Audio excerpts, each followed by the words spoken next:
The Empire's senior analyst, Ivankov of the Dominion Assessors, had catalogued 11,000 civilizations. None of them built machines that argued with themselves. He watched the human vessel enter docking bay 17 at a velocity that his systems flagged as technically acceptable and emotionally wrong, too fast, then corrected, then slightly overcorrected. A micro-oscillation in the approach that looked less like piloting and more like negotiation. The bay's intake drones deployed on schedule, spreading into their standard assessment formation, and Ivankov cued the cataloging protocol he had run 11,000 times before. The first drone touched the hull and its transmission dissolved into static. Not interference, not encryption. The drone was transmitting. Ivankov could see its carrier signal, clean and strong. But the data it was sending back consisted of 17 distinct readings for the same hull panel, each contradicting the last. Cycling through them in a pattern his analysis engine flagged as non-random, and then immediately unflagged and then crashed. He dispatched 3 more drones.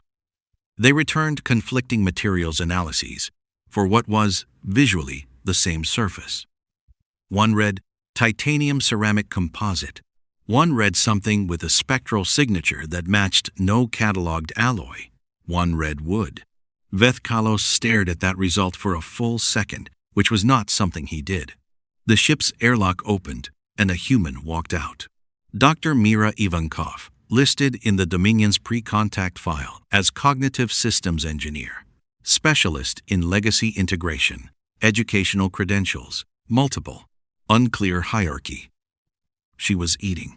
Ivankov's visual processing registered the object in her hand as food, some kind of protein and complex carbohydrate assemblage, pressed between 2 slices of bread.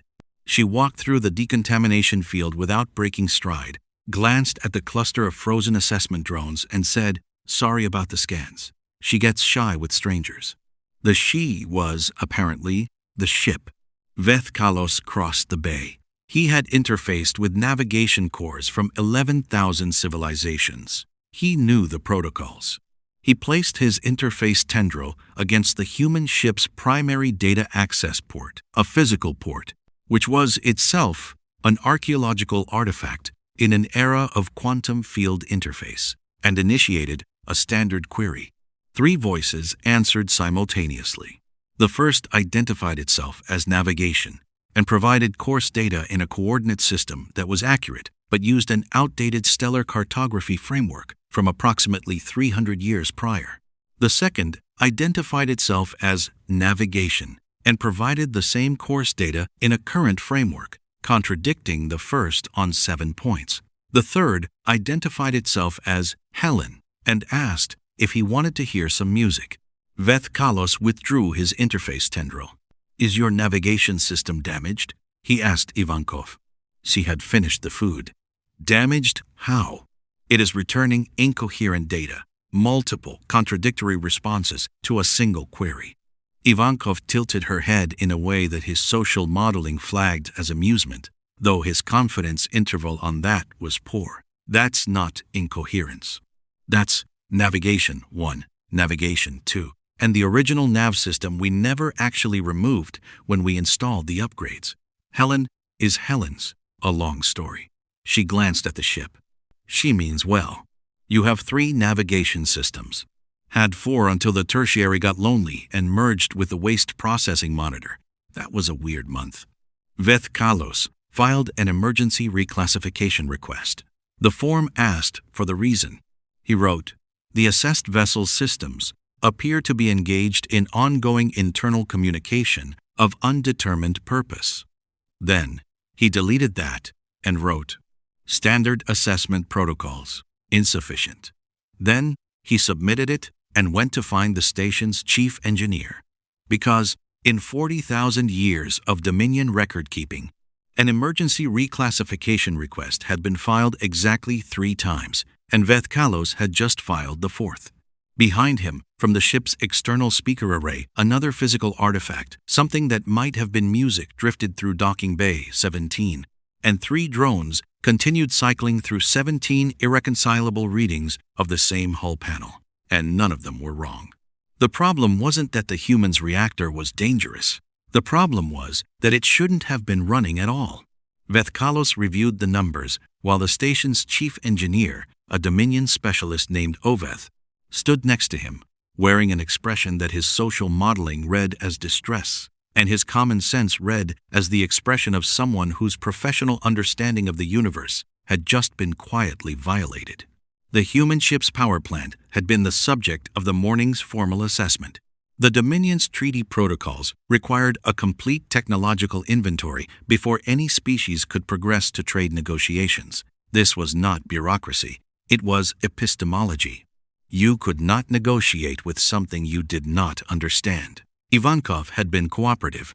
She'd opened every access panel, provided every schematic, and answered every question with what seemed like genuine enthusiasm and what Vethkalos was beginning to recognize as genuine confusion about why the answers were causing problems.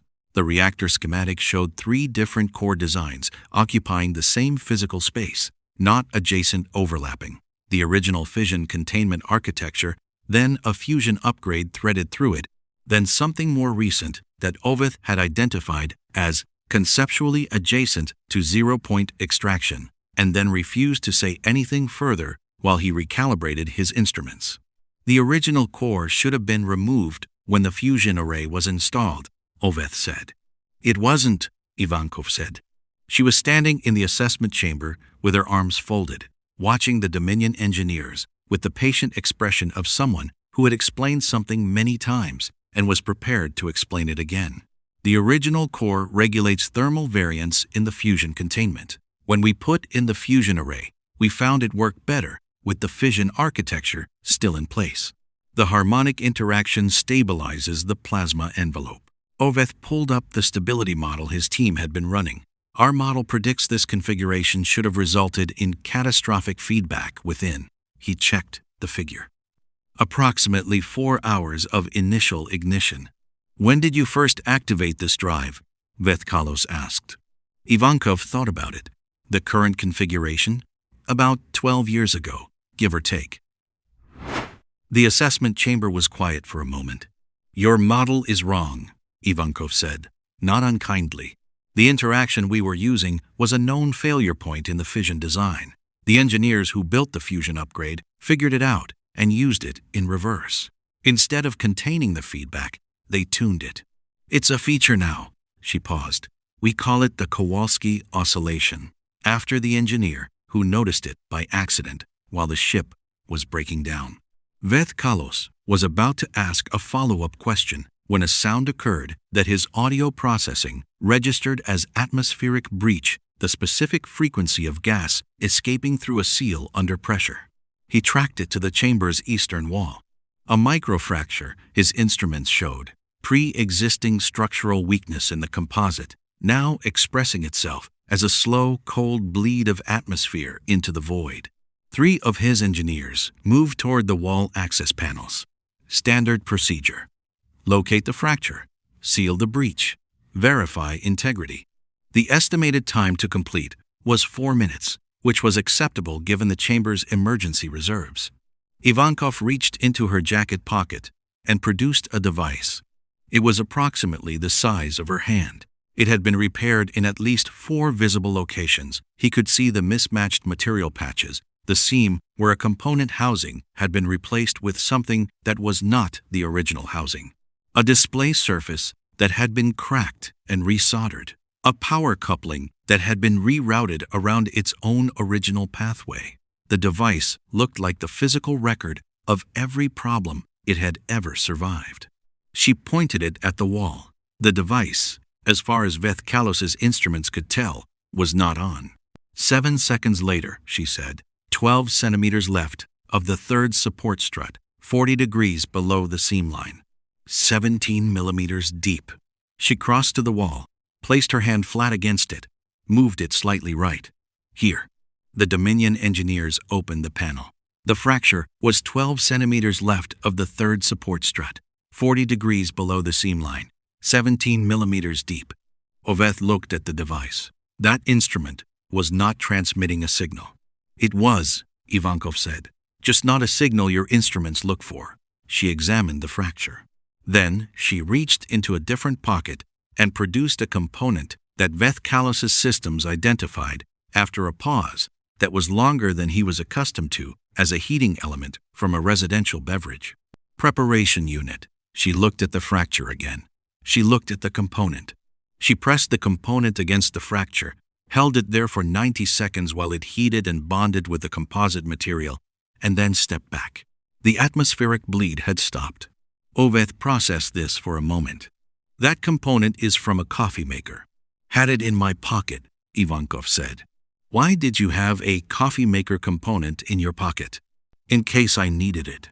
Veth-Kalos transmitted his message to the High Council that evening.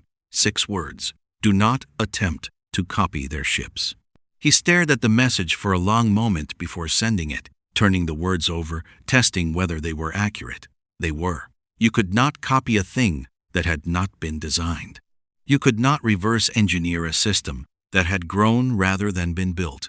The coffee maker component had bonded with the station's composite hull because it was made of similar materials, because a human engineer somewhere had used it for the same purpose before, because the knowledge of that improvisation had been passed forward and Ivankov had filed it in the pocket of her jacket against future need. The device that was not on was running on a signal type that the Dominion had classified as noise and stopped measuring 3,000 years ago. He sent the message. In Docking Bay 17, Helen played music to the empty bay, and the ship's 3 navigation systems continued their quiet, contradictory consensus, and the Kowalski oscillation hummed at the heart of a reactor that should not have been running for the past 12 years and showed, by every measurement available, no intention of stopping. The High Council's lead strategist had one question for Veth-Kalos. Could human technology be weaponized against them? Veth-Kalos had an answer. The Council did not like it. They convened in the Dominion's deliberation chamber, a space designed over many generations for optimal cognitive function, every variable tuned, the light frequency, the atmospheric composition, the acoustic properties of the walls. It was a room built to support perfect reasoning. Veth-Kalos had worked in it for most of his career. He had never felt, until now, that it was designed to handle questions that perfect reasoning could not answer. The human vessel cannot be categorized under Treaty Protocol 7 through 7, Delta, he told the 7 members of the High Council. They were seated in their ark. Ivankov stood beside him, the only non-Dominion entity to be brought before the Council in 600 years. She had asked, on the way in, if there was coffee. There was not. She appeared to be managing. Standard assessment frameworks assume technological development follows an optimization gradient. The human vessel does not. It follows an accretion gradient. Explain accretion, the Council's second voice said. Veth-Kalos looked at Ivankov. We don't remove old systems when we build new ones, she said. If the old system still works, even partially, even for something adjacent to its original function, we keep it. We build around it. The new system and the old system start talking to each other, usually because some engineer figured out they could, and what comes out of that conversation becomes part of the ship, she considered. It's less like construction and more like your ship is a city and you never demolish any of the buildings. You just keep building between them and on top of them, and eventually the buildings are holding each other up. The Council's fourth voice said, "This is structurally inefficient." Catastrophically, Ivankov agreed. Also, very hard to kill. Veth-Kalos had prepared a demonstration. He had cleared it with his engineers, and with Ivankov the previous evening, he had been careful to explain exactly what the demonstration would involve, and she had listened and said, "Yeah, fine. Go ahead," with the equanimity of someone who already knew the outcome. He activated the station's communications array, a full-spectrum jamming field, the type used in contested engagement zones, capable of suppressing every known signal format across 17 octaves of the electromagnetic spectrum and 4 subsidiary quantum field bands. The Dominion used it as a test of new vessels' defensive capabilities. Every ship they had ever jammed had gone silent. Ivankov's ship went silent for approximately 4 seconds.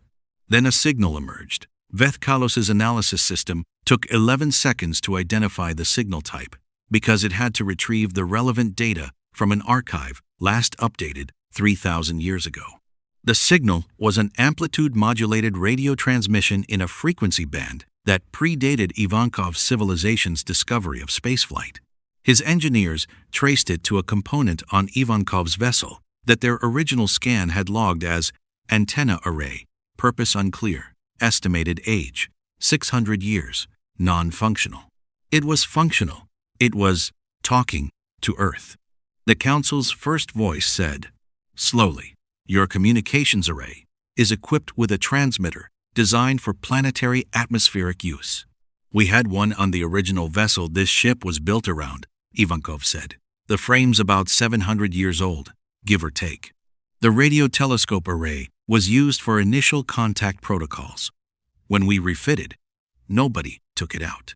It got integrated into the emergency communications cascade as a last resort option about 200 years later. Nobody thought it would ever actually be needed.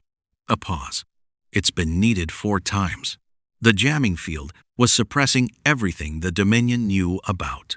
It was not suppressing a 600-year-old radio telescope because no one had considered it necessary to suppress something that should not have existed on a vessel capable of interstellar travel.